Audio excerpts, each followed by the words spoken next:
Hezbollah fell silent after Nasrallah's death. A body in coma, yet in the shadows it stirs. With Iranian guidance, weapons hidden, leaders replaced, it rebuilds quietly while Israel watches, strikes and smothers. Can a force thought broken rise again without sparking another war on Lebanon's fragile border?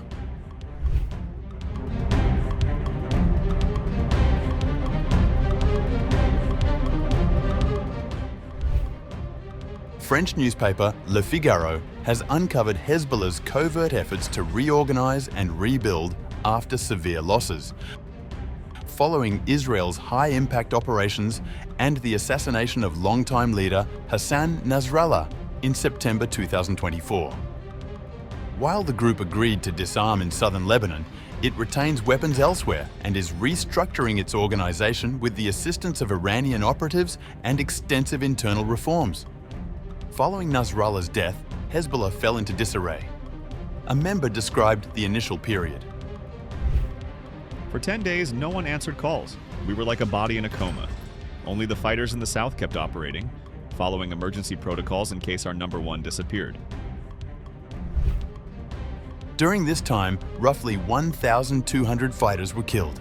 About 2 weeks later, Iranian forces led by Quds Force commander Ismail Khani restored Hezbollah's military chain of command, though the political leadership remained vacant. Criticism of Nasrallah emerged internally, with members accusing him of entering the war out of solidarity with Hamas, but acting too cautiously. The group's new structure is highly secretive, led by a younger, more dynamic generation. Lebanese Hezbollah MP Ali Fayyad told the newspaper, "Today we have a new military structure that is very secretive. The chain of command has been shortened and no one knows who is responsible for what." Though Hezbollah has disarmed in southern Lebanon, it retains weapons stockpiles in the Bekaa Valley and north of the Litani River. Villages such as Nakura and Alma al-Shab remain in ruins, with residents returning under constant observation by Israeli drones.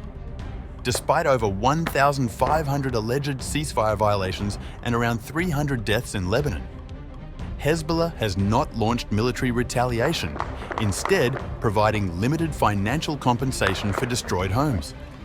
Le Figaro concludes that Hezbollah, while weakened militarily, remains politically influential, holding 27 parliamentary seats and retaining popular support. Western intelligence source warned Red of the group's covert activities. They're crawling like snakes in the dark. They haven't disappeared. They're just waiting for an opportunity.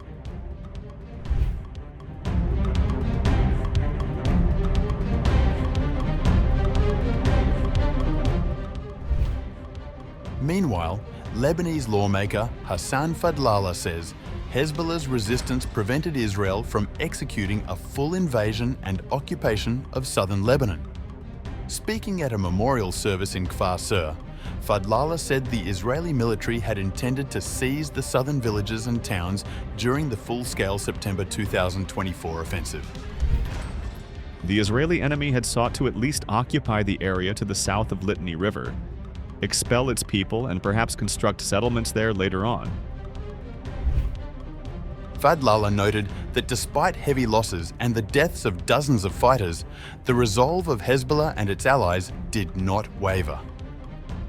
He said that after nearly 14 months of fighting and significant casualties, Israel failed to achieve its goals and was compelled to agree to a ceasefire which took effect on November 27, 2024. However, steadfast resistance fighters who confronted fierce battles at border villages and in various fronts thanks to the spirit of martyrdom, foiled the Israeli plot of South Lebanon invasion and occupation. Israeli troops remain stationed in 5 key areas near the border: La Bonnet, Mount Blat, Oweida Hill, Aziyeh, and Hammamis Hill, a presence Beirut regards as a breach of the ceasefire and the agreed timetable for withdrawal.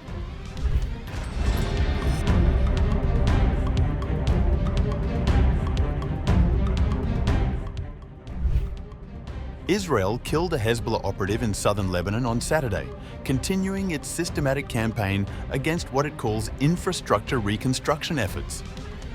The Israeli military said the target was operating heavy machinery in Kfar Dunain, attempting to restore positions destroyed during last year's fighting. The IDF characterized his actions as a violation of the understandings between Israel and Lebanon. Lebanon's health ministry confirmed one death, identifying the victim as a martyr. The national news agency reported that a drone struck an excavator on the road between Kfar Dunain and Deir Kifa.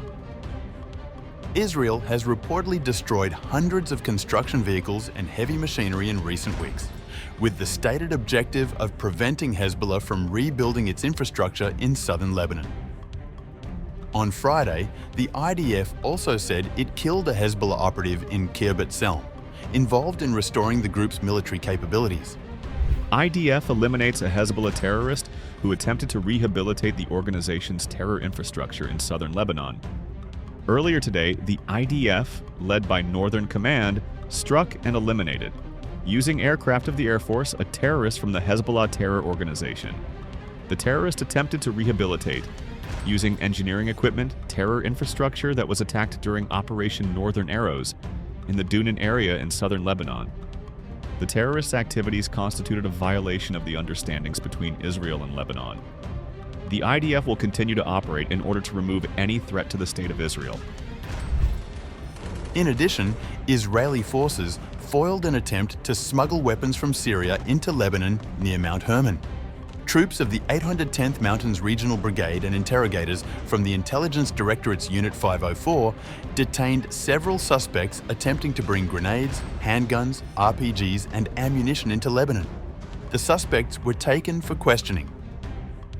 The IDF has maintained positions in southern Syria since the fall of the Bashar al-Assad regime in December 2024, operating up to 15 kilometers inside Syrian territory in a UN-monitored buffer zone to prevent weapons from reaching hostile groups, particularly Hezbollah. Following Hezbollah's rocket attacks after Hamas's October 7, 2023 assault on Israel, the group has faced continued Israeli strikes even after the ceasefire, while Lebanon has developed plans to disarm it.